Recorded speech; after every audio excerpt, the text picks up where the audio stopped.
Hey, how's it going, everyone? My name is Benjamin Creech, And I'm Karthik Tharmian. and happy 250 years, America! Woo! Hell yeah, brothers and sisters.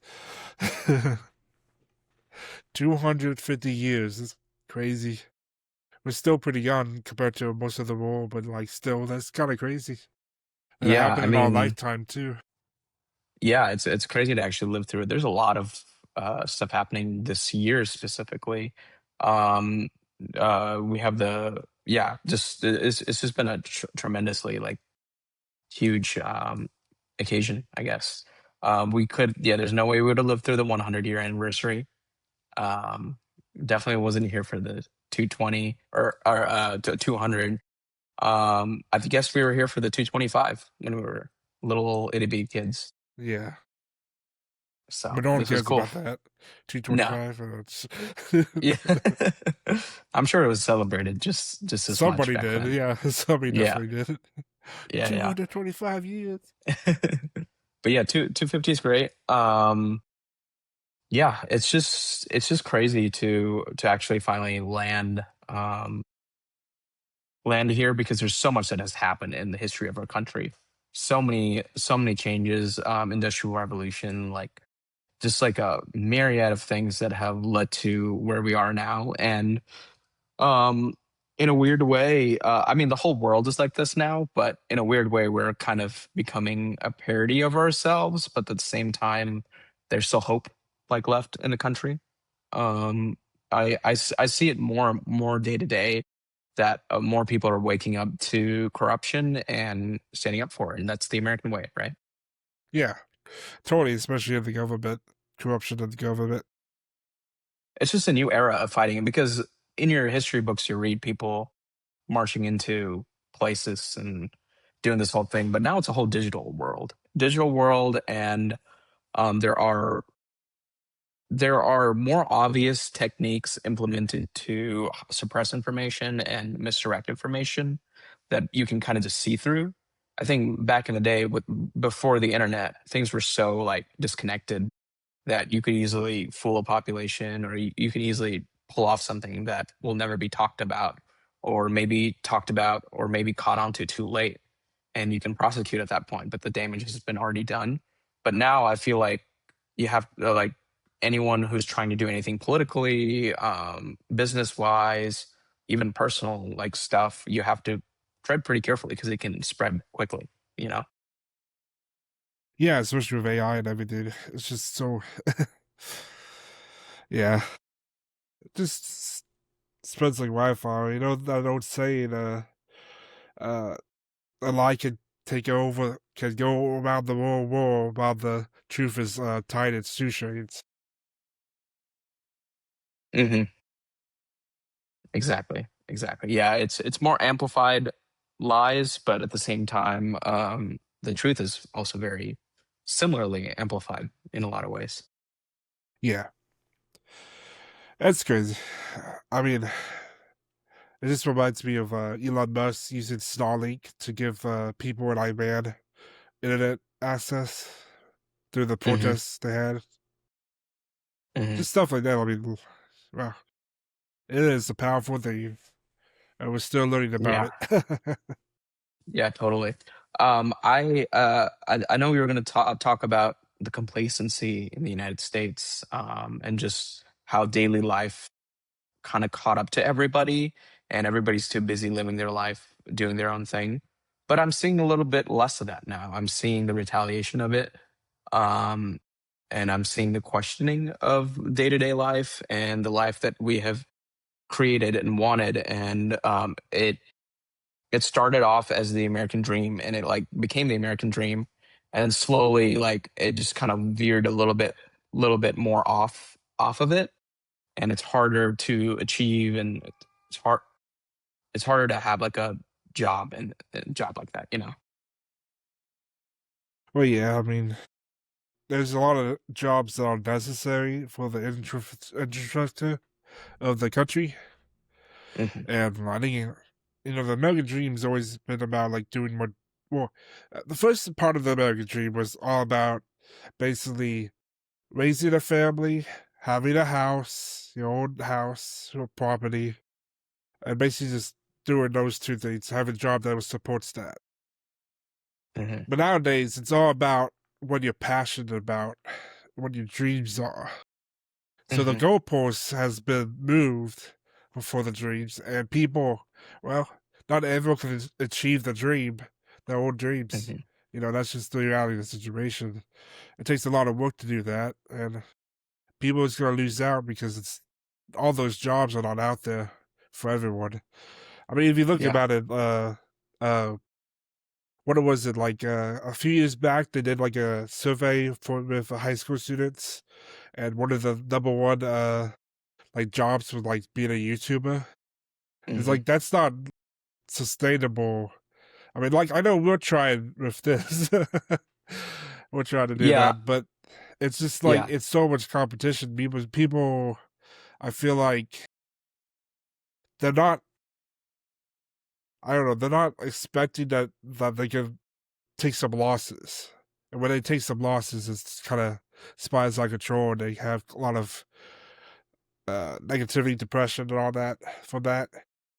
And I think, Hmm. in a sense, that's what's waking people up. In a sense, because they're uncomfortable when they lose, and instead of trying to figure out a way to win, get back into the ring, so to speak, they just kind of lash out to whatever movement is out there that is going against the system. Hmm. At least that's my perspective on it. What do you think?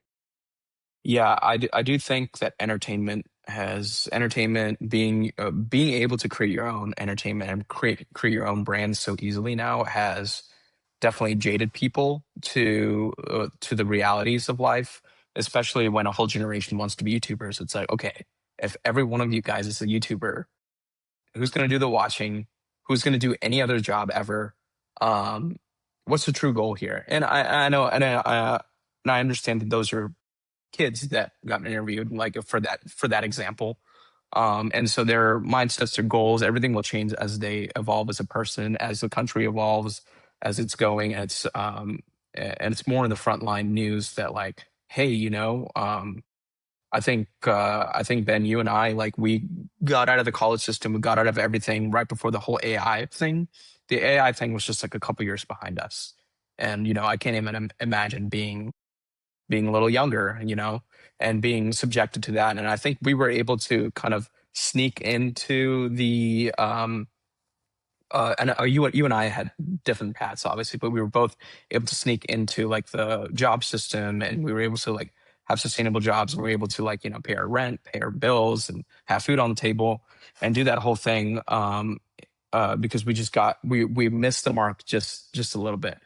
But I think the reality is gonna hit for a lot of people that like, hey, like being a content creator or being like this influencer is not the most ideal thing in the world, and not only from a financial perspective, not only from a oh it's super rare that you'll get propelled into the algorithm perspective, but also from a mental health perspective too, because it's like those people usually aren't the happiest people. And I think that whole Hollywood like rose tinted glasses is kind of going away now as it's more public, when actors struggle and when like celebrities like are having a hard time and they get to the place they've always wanted to get to. The 1% of people get to that spot and they go, wait, this isn't like what I bargained for. This isn't exactly what I wanted. I can't go and live a normal life because everybody knows me and everybody knows all my intimate details.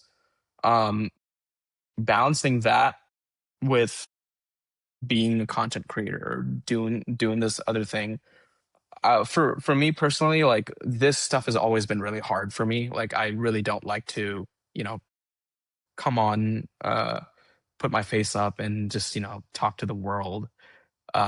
I don't know. It's just never been my thing. I've always been like, put your head down and work. And I've had the lucky chance of being in the content industry and making videos and documentary style stuff, storytelling.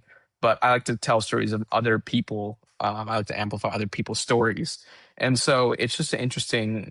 situation in the US where, yeah, you might be interested in storytelling, but you have to kind of put your face on everything, where you're like, wait, I want to tell other people's stories. I want to amplify other people's stories. But in order to even get there, you need to amplify your own story to get those opportunities. So, It's almost like doing double the work because it used to be that the people behind the camera is kind of anonymous, but nowadays it's yeah, like so here you go. They use it's basically like a total personality around it. totally, totally, 100%. But yeah, I mean, a lot of good, a lot of bad. It's just how it's gonna be with anything new. And I mean, the internet's still pretty new, so I mean, Hmm. we're now learning about the long effects of social media, which has Hmm. been very detrimental to people's mental health. So there's that, and I see a lot of people quitting it. I see a lot of people getting the yeah, brick and like taking their mind off of the phone. I know I personally want to do that. I know it's like it's definitely. I think we're in that period where in like the 90s, people were still smoking cigarettes, and they're like, maybe we shouldn't do this all day every yeah. day. But they were still Cigarettes are coming smoking. back, though. Cigarettes are coming back. I've been noticing that people been Really, you're smoking. noticing more cigarette smokers. Yeah, more people. Yeah, Yeah, but it's like that thing where like you parallel the internet and cigarette smoking. Like for decades, people were just smoking everywhere and doing it all the time. And then I think everybody had that like people were starting to get cancer and people were like starting to like it was starting to affect people badly. And people were like, yeah, maybe we shouldn't do this. And it's the same thing with Gen Z. Like a lot of us don't drink alcohol to the same amount or extent that previous generations used to. And it's just something that we saw and we were like, yeah, maybe we shouldn't do that. And a lot of our generation is looking at social media the same way. They're like, it's that cigarette epiphany moment where people are like, maybe we should take breaks from this and not be on this all the time, you know? yeah. Well, I made a TikTok account for Sixth Grade Entertainment. I've been posting like clips on there, and oh Yeah. man, I just go in there, post the clip, and then and just check the view count or whatever, and then after that, I'm like, nope, I'm not gonna doom scroll on this because it's so Yeah. It's easy like to do it in TikTok because TikTok is really built for that, like yeah, automatic they've doom scrolling. perfected that algorithm. Totally. Totally. Yeah, I'm It's the just like, best no, cigarette ever. TikTok. yeah. I literally just exit out like as soon as I can, and I was like, nope, not doing that. Yeah. I downloaded TikTok in 2020. I used it for a bit for like my band and stuff. And then I was like, you know what? I don't need Instagram 2.0. Like I don't like I already have Instagram.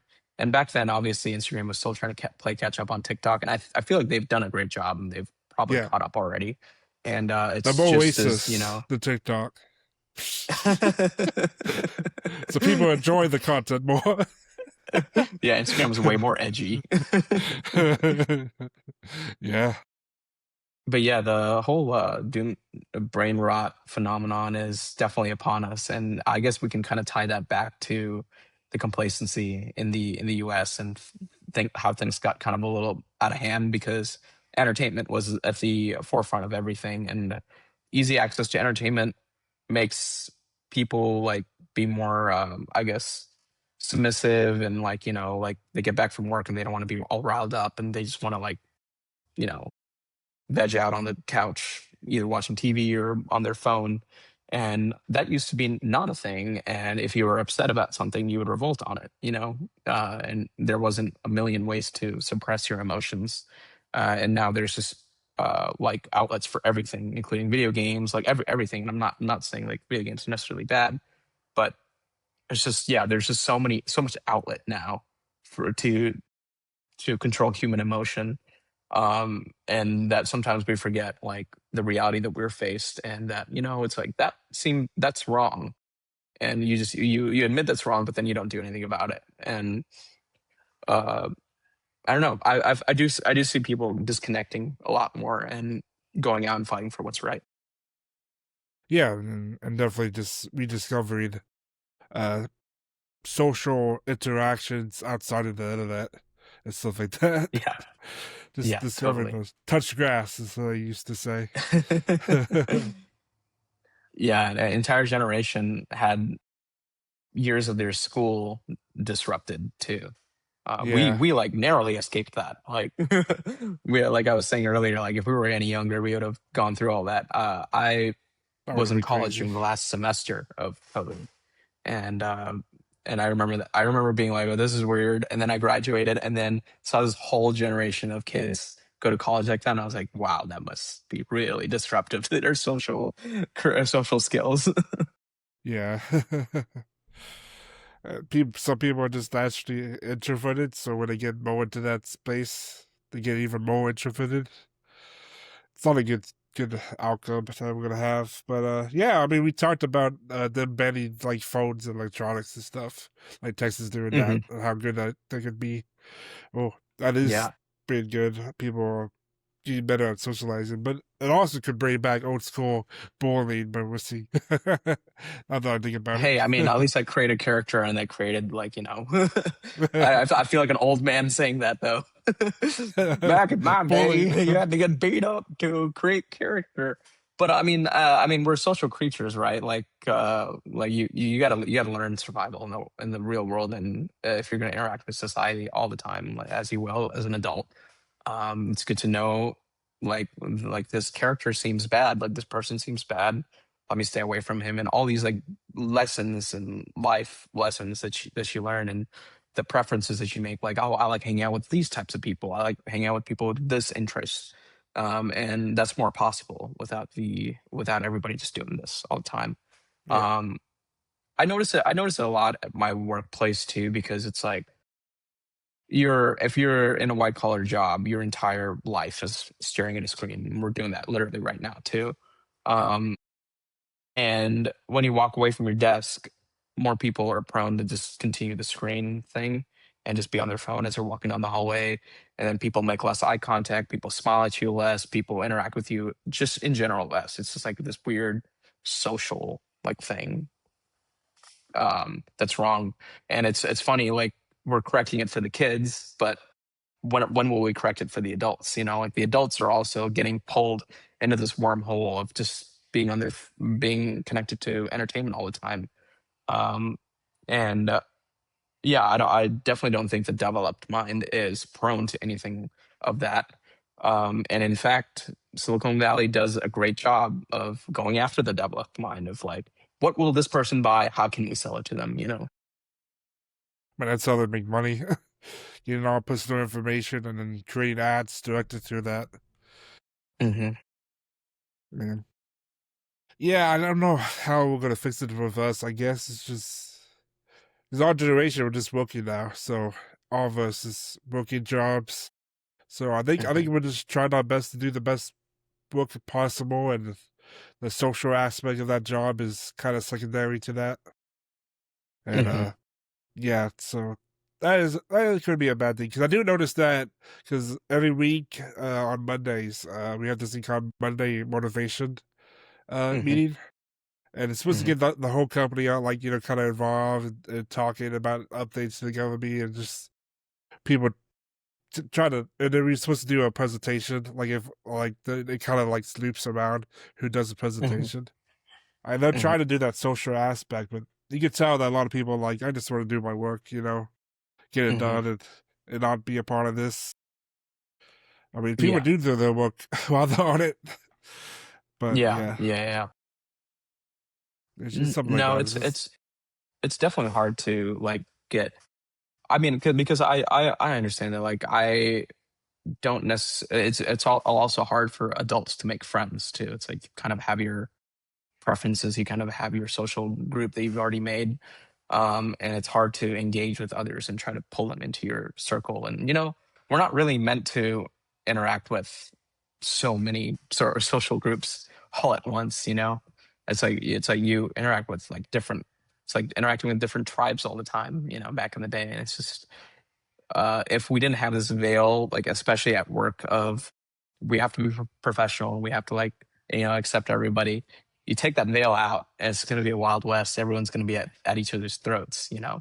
So it's like you have to remember that it's like at the end of the day when you go to the office or whatever, you're playing a part, you're playing a character that has to interact with all these people in order for you to make the money at home. Like, I guess in a way, it's kind of militaristic in that way too. Like you're put into a cohort of people that you have to like get along with no matter what your differences are, you know? Yeah, and a lot of jobs these days are also networking, so you have to be social about it. And it's kind of hard Hmm. to be because if you think about it, a lot of social media kind of drains on social battery. Because, like you said, Totally. Hmm. we're all talking about so many different groups on social media. And instead of like having like rare instances where you talk to like your coworkers or maybe your friends after work, it's now like you can talk to everybody like all the time. Hmm. And I think a lot of people's social batteries are like it's just going downhill, you know. Hmm. Yeah. Yeah, it's definitely a very tough situation. We have pulled ourselves into. I noticed that only the richest and most successful people ever get to have a flip phone or not a phone at all. Like I think about like the musician Jack White. He's a great example. He's like, oh, I don't have a smartphone. I've never had one. It's like, well, that must be nice because you've been famous since 20 years before the smartphone was a thing, and of Yeah. course you're able to like slide by that whole thing. You have a whole like system of people that manage you that know how to contact you. It's different. Like the regular person can't just put their phone away and be gone forever and be part of society. Like that's not how that works. Yeah, especially with bank accounts being digital mostly now. Yeah, that too. Like it's yeah, you have to be digitally connected. I guess you could get away with having a laptop or an Yeah. iPad or something of that nature Something that's that's not similar. so easy to flip out, you have Exactly. to Something you can't pull out of the urinal. I you know see what? the amount of the amount of people that I see just like doing their business, scrolling. I'm like that's talent, man. I can't do that. I'll spray something that I'm not supposed to spray. Yeah. Man, oh, I gotta tell you this funny thing at work. So when I have to take a shit at work, I go to the upstairs bathroom, the full bathroom, because I don't want to stink up our bathroom. I don't Yeah. care about the people upstairs. I don't guess. But the people upstairs, they're like environmental people, so they would turn off the light to the bathroom. And I was shitting. They turned off the light. I was like, what the fuck? I can't see anything. I had to whip out my phone just to see it. That Yeah, was horrible. that's when you got to do the flashlight and get yourself situated. Yeah, I was hoping no one would walk in too. uh, that was just a scene. Yeah, it's yeah, no, but the workplace, man, it's definitely a interesting invention that we've created and that we've held on to dearly. And when we tried to fix it in 2020, um, it it got fixed and everyone was kind of happy actually, and then it got flipped on its head again, and we got put right back into the whole system. Yeah, it's like a rejection of any improvement.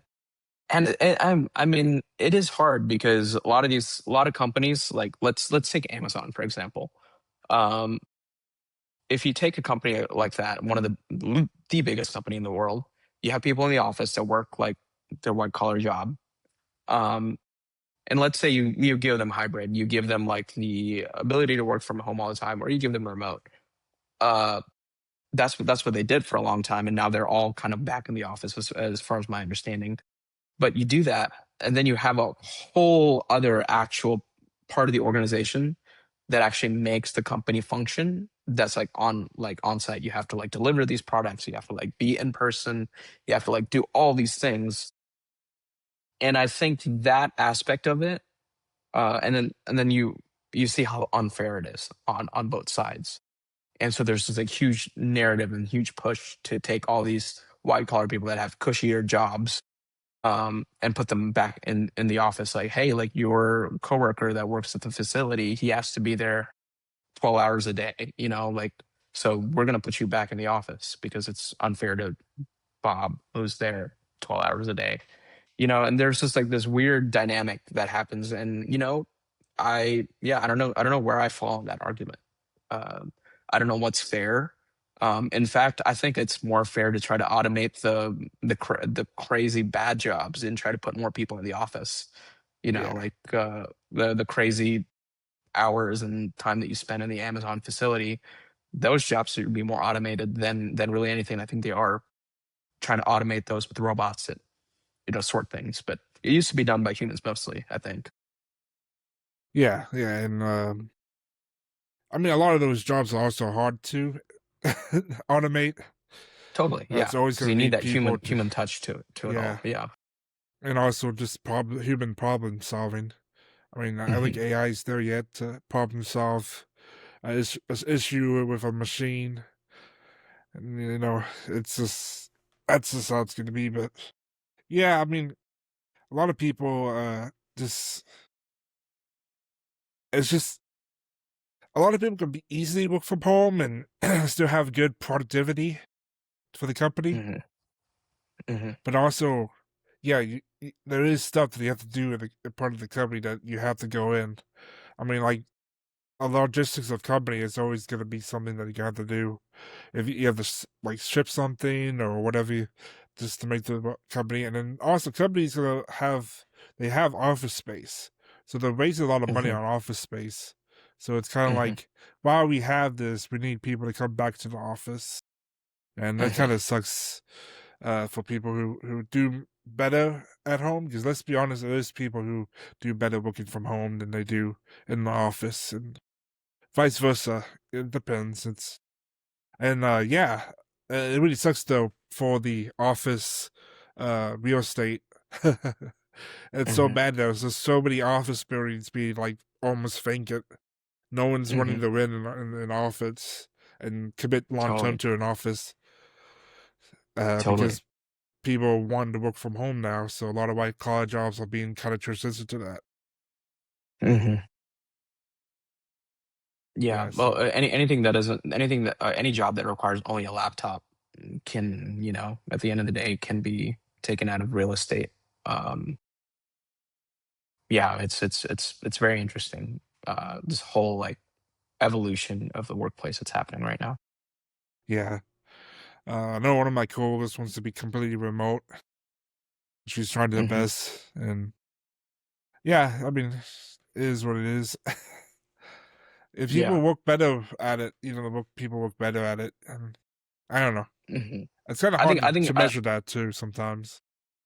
yeah, I've always found that the hybridness of the workplace is probably the best Yes. version of it, because it's like if you have a huge project, it'd be kind of nice to have everybody in the same room, get it kick started, and then like go work on our own separate parts, communicate online, and then come back and be like, all right, we achieved this much so far.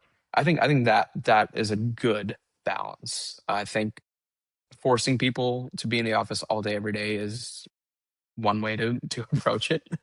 But I think another more effective way would be that, like, having letting people actually take the breath to go actually work on on the project that they should. Yeah, a hybrid I think is the best bet going forward. I don't think it, I don't think 100% remote is good. I also don't think 100% at the office is good either these days. Mhm. So, but also, it's great to it depends on like what day of the week, but it's great to have people come in the office and interact, like you Mhm. said, it's easier to come up with like solutions and or like creative stuff if you're talking in person than it is Yeah. over like internet and whatnot. Totally. And I think there's also a level of certain things you can say typing out, or certain things you can say on a Teams call or like a Zoom call, come off better when you're in person. You can feel the energy, because some things can come off aggressive, and you're just like, I did not mean that aggressive at all. Like, Yeah, and especially like in a when message you're text message chat. yeah, Yeah, yeah, it's yeah, it's totally. Like when you're messaging or typing something out, it can seem really aggressive. Like when you're trying to, like, ideate maybe. But that stuff comes off like so much more different when you're in person. So there's definitely full like merit to that as well. Yeah. Man, the future is so uncertain. You think we're gonna last another 250 years in the US? Oh boy, that's a loaded question. Well, at at the rate we're going, every scholar, every person will tell you it's Rome and it's gonna fall. Um, but I like to take a more positive thought on it. Well, it really depends on what where we are after this current administration. Really, it'll yeah, it'll really depend on who picks it back up and how much of it they're able to improve upon, how much of it that they keep. Yeah, it's super uncertain because I don't. I mean, this is our first time being adults during being functional working adults, at least during administration. So I mean, I guess we were technically under Biden's administration too. So Yeah. we got to see both sides of that coin. But it's different. I just feel like it's different. You look back at history, it's just something's different. You know, um, I know Bush was hated during his heyday, but if you if you compare, it's like Bush was like this Air Force guy as the president, and then now you have a reality TV show star as a president, and so it's a different dynamic in the U.S. And honestly, having a reality TV show star as the president is is like the most perfect thing that's happening in the U.S. because obviously we're all addicted to entertainment, and so when we complain about a reality TV show star being the face of the country, it's like, well, we kind of did this to ourselves. We're all addicted to media and Yeah. entertainment, and yeah, it's like, of course, we're gonna vote in. So it's like this has happened in the past before, by the way. It's like this is Yeah. not the first time it's happened. I It's like, mean, yeah, Ronald we Reagan was a we voted famous actor, exactly. It's so like yeah. we voted Reagan into presidency. We voted the handsome JFK into presidency. It's like this is nothing new. My idea is for the next 250 years. I think uh, it all depends what the Republicans do after Trump, Hmm. and that's what like whoever comes after Trump is either going to be worse or better. I don't think Hmm. there's going to be any in between, no moderation. So we'll see what happens. But yeah, I think it all depends on that because I feel like once Trump is gone, I mean, first off, the Democrats will have to figure out someone else to rally people against. I don't know, Hmm. Republicans gonna have to figure out someone to lead their party, and it's Hmm. just it honestly might help third party, but we'll see. At least I hope so, but that's just me. Yeah, we can always hope that the U.S. turns into a more party system than just a dual party system. And I guess going back to 250 years of America, we can always go back to the first guy who ever ran our country. He predicted that this would happen and that this is not the way George to go. Washington. Mr. Washington. There's a new movie coming out. I didn't know that they were making a Washington movie. Did you know about that? Yeah, they made Young Washington. Yeah. Looks pretty good. I don't know if it's out yet. I think it comes out July 3rd, right? So Yeah. when Yeah. Yeah. this It when does. this episode uploads, it'll be out. So that'd be nice to Nice. go Nice. and watch. Yeah, I kind of wanted to see it. I don't know any details. I don't know who's directing it, who shot it, or who produced it, or anything. But I do um, know the studio, so that kind of worries me about the studio because they did another movie, mhm, but I won't spoil it. But they did another movie and they kind of made it something based off a book that it wasn't true to the book. So we'll see how they okay, do with a historical figure like George Washington.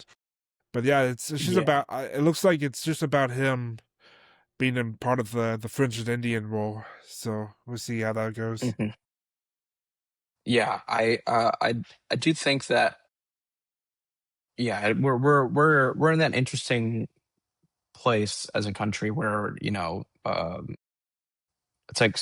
it's like we've elected this specific type of person archetype into office, and then it just swings the other way for a while, and then that's just how the U.S. work. You have two-term presidency, and then Yeah. it swings one way. I guess we had a little break for Trump, and I predict a similar thing will happen where we have a Democratic president or a third party. Hey, Yeah. that'd be cool. If we want, like, we're tired of both perspectives, and we're like, let's get a new perspective in here. It'll be very experimental if that happens, though. We'll have to tread carefully on that on that realm. Yeah. But if the right person comes to the job, we'll definitely see another 250 years. If people can stop being so extreme and there'll be most kind of moderation, no centrist beliefs, then I think it'll help a lot better because I don't think we can survive having another MAGA movement or even an anti-fascist movement, another one of that. Hmm. Just having those big extremes, I don't think we'll be able to Yeah, survive that for 250 years. no, most definitely not. It'll be a very dystopian 250 years if that if we continue down this path. I do. What do you think about? So it's much easier nowadays to obviously run a grassroots movement, and I actually notice this happening in small government, right? Like in city governments and like counties and everything. You see grassroots movements. You see real people taking over politics. Do you think that we are set up with our current system, with lobbying, with the amount of money that there's involved, the amount of things that people that investors will lose? Do you think that anyone can grassroots themselves as a third party into the mainstream, actually make a big impact, and potentially win because both other parties will attack them from a personal perspective if they have any dirt to dig up upon them, if they have any any parts of their policies that is like, what is this? Like, do you think it's possible actually for somebody to they'd have to be a very strong individual, like a very willpowered, very like ironclad individual. But do you think somebody can push through everything and potentially make an impact? I think it all depends. Yeah, like you said, they have to be a strong-willed person. So I think it all depends on that because I don't know with the money in politics thing, it's kind of it's weird to me because the Supreme Court uh they ruled that money can be a form of basic political donations can be a form of free speech, a political speech. And so I Hmm. kind of see that in a way. I mean, we've seen the negative effects of it, but also it's a good thing that that money can also be accumulated for grassroots Hmm. campaigns. And really, I mean, we take a look at like for example, Brenda Herrera. He's the gun YouTuber. Hmm. He's now running for Congress, and he did such a great job that he almost beat the first time he ran, and Hmm. and he was just taking money from just donations from people, small donations, and he was going Hmm. against an established Republican, and and then this time he won against him. Well, he won, but also forced a one off, and then the guy had like a personal a personal what is it, affair that kind of came to light that Hmm. he had to resign from Congress. But anyways, I think it's just like people who don't take the big PAC money, people are starting to vote for those people. So in a sense, even if there's that much, I mean, if you look at Thomas Massey's and his primary, he Hmm. ultimately did lose, but the people had to spend upwards to $38 million just for him to lose. And he was just getting money from small donors. So like people like you and me. And they Hmm. had to spend so much just so he could lose. It's like Hmm. it's gonna get to a way that grassroots are gonna be too powerful for people because too cost effectiveness. Because people are not gonna be like, well, I don't want to spend another 50 million on just one district in Kentucky, Hmm. you know. Yeah. I So mean, I it think happened in New York. Yeah. New York got flipped on its head. yeah, but that's just socialism and New York being New York. Yeah. I mean, it's still a different thing. And when I saw that, I was like, I hope not exactly that happens everywhere, but I hope like, more people rise up. And, Mamdani isn't necessarily a nobody. He does come from wealth and all that like jazz. But, it's there's hope is is what I'm saying. Yeah, I mean, we'll see what happens in the future, but yeah, there is hope that other people from grassroots can get into political office. Like you said, it's Hmm. starting at the local level. So it just needs to keep spreading and to go to the state level and then to the national level and hopefully one day to the presidency. But It's a I've noticed we'll it's see all a about that. team. It's a team effort. Like Mamdani's was something that was very social media driven, and you could tell the people that were behind him, the people that put his campaign together, they were like this like rigid football team like type mentality where they really went for everything. And he was everywhere all at once, and he had a team of people that were following him, shoot videos, edit videos, put together. Like he had this whole thing figured out, and I think more people need to replicate that and try to take on the battle a little less. So basically, you mean people have to go do in propaganda, right? That's all they Yes. have to do. Yes. Propaganda is your enemy out of the picture. Yeah. Yeah, media is such a powerful thing these days, so making propaganda is how you're gonna win elections. We'll see what happens, but yeah, that's how he did it. Mhm. Man, his policy is gonna be really bad for New York long term. Right now, short term it's okay, but long Mhm. term, oh, because like so, I'm gonna go into it, but basically his budget shortfall that he had at the beginning of his term, and that he Mhm. magically had it not happen anymore. Well, it was just $8 billion from the state, and then also he paused pension payments. I mean, that's just kicking the can down the road. You haven't balanced the budget. You just added money from Mhm. elsewhere that you didn't have access to. You had to request access to. But it's just like, and Yeah. then also pausing the pensions. It's just horrible for people because people pay into that. They should be able to have their pensions paid. So, but don't worry about it. Yeah. He smiles to the camera. He says sarcastic jokes. Yeah, it's finding the right balance of that and being just rebellious enough to not.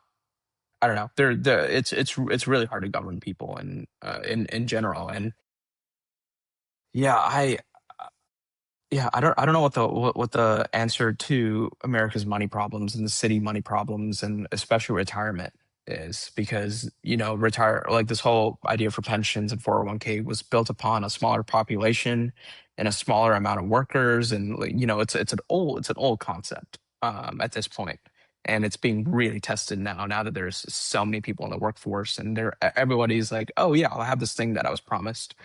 And it's like, well, let's hope so. Well, it's just the government mismanaging money. I mean, that's how, because we're just gonna lose. That's how I think. Like by 2050, they're gonna say that we're gonna run out of Social Security money. That's Hmm. gonna be horrible for the country. Hmm. But I think the thing is, which is another thing that might help with the surviving 250 years, is just balancing the budget, paying off our Hmm. debt, and then we can go toward figuring out what we want to need for the budget.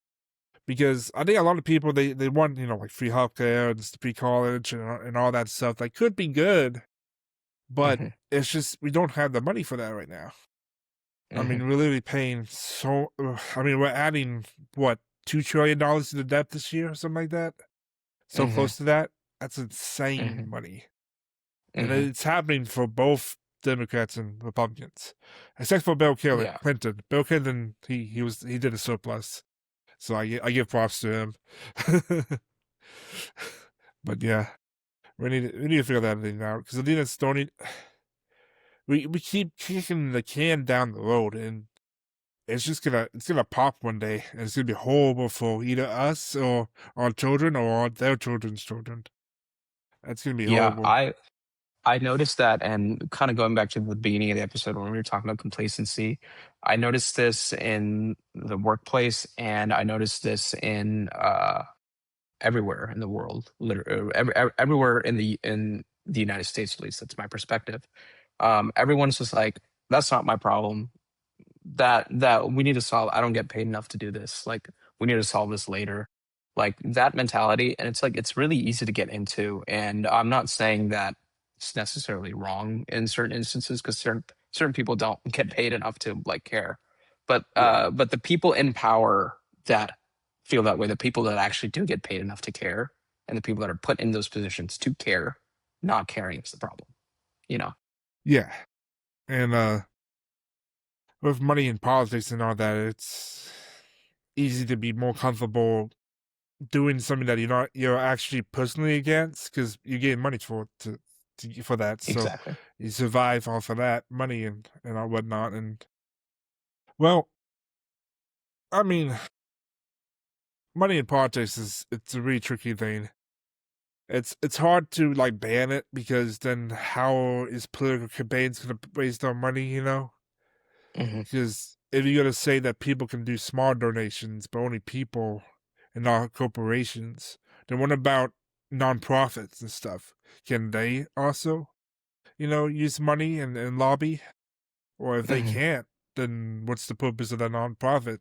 How is they supposed to get the money for them to Hmm. to, to do their jobs? But anyways, yeah, people who are like, it's not my job to care about this and stuff like that. I think it's like a lost sense of duty to the country. You know what I mean? Hmm. I think people lost that sense of duty, and I think a lot of people need to have that duty back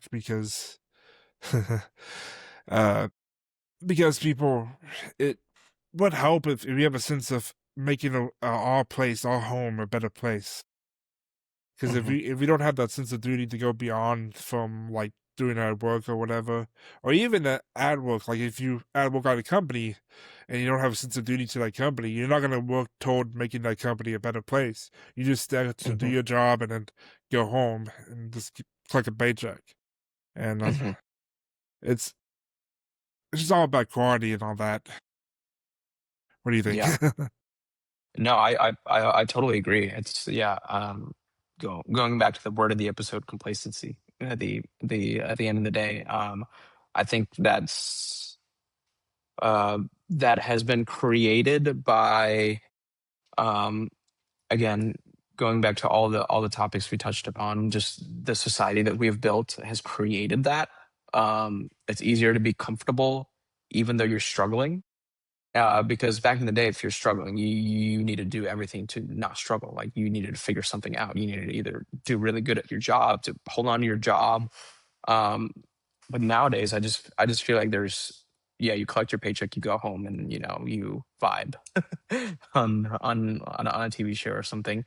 And yeah, I really don't know what the societal fix for that is. At the end of the day, we can all start to fix that personally, catch ourselves, being too complacent, try to work on some projects and, try to actually not be part of the system that's been designed to trap you into it. I think that's if enough people take personal liberty, it will ripple effect into the society. So I hope more of that happens, and I do see more of that happen every day.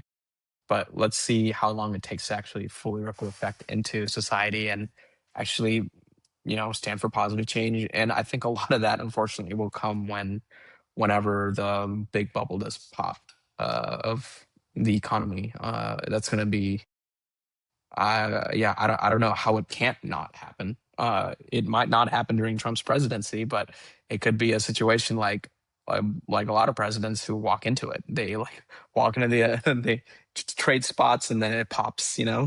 Yeah, So yeah, we'll see how that goes. I'm not looking forward to it. No. It's gonna be fucking That's it's gonna gonna be be a very terrible horrible. time. Yeah, it's gonna Yeah, be it's gonna be horrible. It's gonna be the classic thing. But I mean, that's just how economies reset, right? Like you push one way for so long, and humans are very stubborn, and they'll be like, "It works. I'm making money," and it's like, yeah, it's not really a positive thing. No. It's like that money's not going to be worth a lot. Yeah, sure, you're making millions, but it's like, is that still does that still have the same buying power that it once did? You know? Yeah, and also like we talked about at the previous episode, the Ford versus Dodge brothers. I mean, think about Yeah. that. Now Hmm. they're not investing all the money they can in the profits to the businesses, so Hmm. people are not they're not seeing raises and stuff like that and raises and stuff, which is why Hmm. it's one of the reasons why it's very stagnant these days. But they're not giving a monetary value to care about, making positive change. Totally. And that's gonna be horrible when it happens, when all the bubbles pop. And hopefully we'll have a strong president to help guide the country. If not, well, we'll see what happens. Republic of Texas, Yeah. number two. I'm open to Let's go back to the Alamo. yeah. um, yeah, the um, I had a point that I totally blanked upon, but oh, I remember it now. So it is.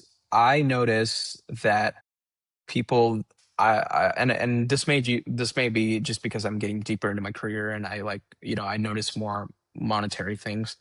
People that have generational roots in the country, or people that have generational roots in family business, are way better off in life than literally like anybody else.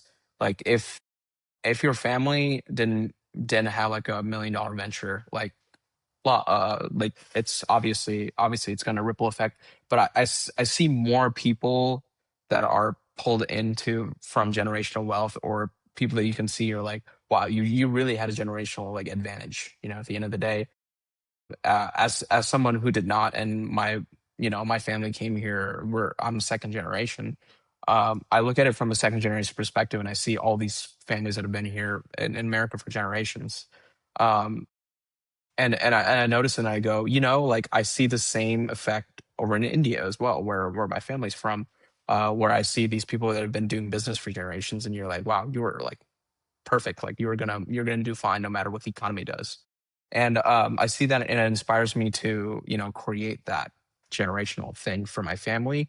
I think a lot of people, a lot of Americans get lost in, oh, I have to be the one that is successful, I have to be the one that makes it, has the millions of dollars, uh, when in fact, if you're on the wrong end of the generational spectrum, it's maybe your job to create the foundation for your children and your grandchildren to be the successful ones. And that's something that I've realized recently, where it's like, oh, I need to create the foundation. There's no foundation for my family, and I need to work extra hard to create that foundation. And hopefully, as I grow older, I'll reap the benefits of it. But the people that will really reap the benefits are my family. My descendants. I notice that a lot. Yeah, I mean, that exactly. that's the American dream, right? At the end of the Well, yeah, day. that used to be the American dream, right? Is Yeah. it used to Yeah. be again having a home and supplying the family, supporting the family, but Hmm. also making life better for your children, so that and they keep and a ripple effect. They make better for their children, and it's supposed to. That's what the American dream used to be about, and Hmm. well, it's different now, but it might be going back to that because, like you said, like that's what you figured out, especially Hmm. people who second generation or even third generation that figured that out. So Hmm. my Yeah. family's so weird though. We have roots, but we also don't have roots. Well, it's weird. Yeah, and each family has its own different struggles, and uh, I guess you could even use the word traumas to get over, because it can ripple into generational stuff, right? I always when I find myself being hard on myself, I always pinch myself, because I go, like my grandparents' generation, they were like comparatively to us, and not saying that they didn't grow up in an awesome time in their own right, but comparatively, like monetarily, very poor compared to our us. And I'm not a millionaire in any sense, but it's just like I always have to look back and go, where do I come from? Like what's my lineage? Just to see that I'm a successful individual in the biggest country, the most successful country in the world. Um, is crazy, like you have to pinch yourself and you have to like ground yourself sometimes, because you can get caught up in your own loop of like, oh, I'm not doing great, I need to do better, and all that stuff. And sometimes it's good to ground yourself, and not to use the grounding as an excuse to not do anything any further, but to use the grounding as a grounding moment to go, okay, take a deep breath. This is my, uh, the other people that came before me in my family had these roles to play, and now this is my role to play, in this society, in this country, and this for my family going forward. Um, how can I make sure that I'm handing the best cards to the next people in line?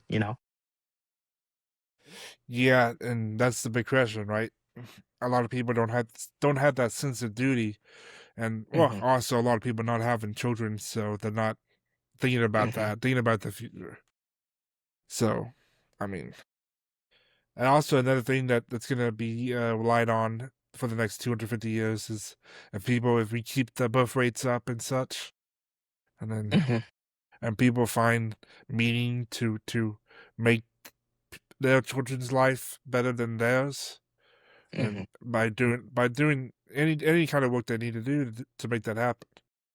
And Hmm. if people can be humble in that way, then we can see that really help society at the family level all the way up to the national level.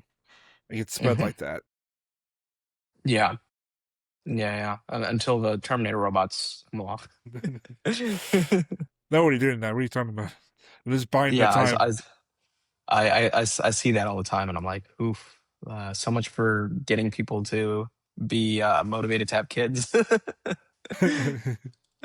It's like Yeah. maybe our kids are gonna be robots going forward. In our generation, it's a lot of people who are waiting till they're almost to the point where they can't have kids anymore. Hmm. So it's kind of that situation that like, oh, we finally feel like we can like monetary Hmm. support a baby. Monetarily support. Yeah. Yeah, everyone's having kids in their 40s. I know so many people in my like at my job that are having kids at 40, and I'm like, I look at it and I'm like, wow, that timeline shifted in one generation. Our parents were having kids in their 20s. One generation, like two, I guess 2 generations later, it's like having kids in their 40s, because it's just like economically like not possible. Well, also thank God for modern medicine, Oh because yeah, that wouldn't totally. Yeah. that Yeah, wouldn't be totally. possible too. Like even two Yeah, two uh two generations ago. But yeah, I mean, yeah. I'm hoping I can have a children in 2 years. Uh, Mhm, but we'll see what happens with that. mhm. But Yeah, I think it's an interesting thing, and I also notice the older I get, the more prone to the idea that I am, because like when you're younger, when you're early 20s, you're like, I'm not gonna have kids. But then you start maturing, and you start like putting your life together, and you start pondering what your place in the universe is, and you realize it's like it's not necessarily just for me. It can be it can be me setting up the tools and stuff for a future generation. But yeah. also it's a good feeling to pass things down. Just saying. Hmm. Totally. You pass your music vinyl collection down and see how they add to it, and then they pass it down, and Yeah, so forth. totally, Do you think totally. vinyls are going to be coming like still here by 250 years? I think so. Let's try to see. Is there anything that we still have and use from hundreds of years ago that it's kind of like a boutique thing, but you're like, oh, that's kind of cool. Like it's cool to have one of these. Um, I can think of kitchen items. Like you see Yeah, like little kitchen items, like you see those things that you like grind stuff with. That's very prominent in my in especially my culture. And Asian cultures in general, like have like little like kitchen tools. I noticed that you use like this is something that they would have used 2,000 years ago. Like you look at it. So I see it from like kitchen tools perspective, like a butter churner. Like those are all like ancient technology. yeah. I So wasn't tried that and I stuff, think but it'll be like that. I mean, and musical instruments are ancient technology if you think about it. yeah. I mean, I still music instrument museum. If you haven't gone, go. Such a great museum. Yeah. Hmm. Fantastic museum. Yeah, no, Oh man, that was when I went. I know we went separately, but yeah, that was a pretty we gotta crazy go museum. together because that would have been fun. Yeah, And I think yeah, they that'd be a lot added of some fun. stuff it too. We gotta go when they have someone playing there because that would be a good Yeah, experience. hmm yeah, that'd be really cool. Yeah, but Yeah, I guess instruments are the most ancient thing that we do, and then and then other ancient things that we still do are like like raising horses and farming, obviously, because we have to for food.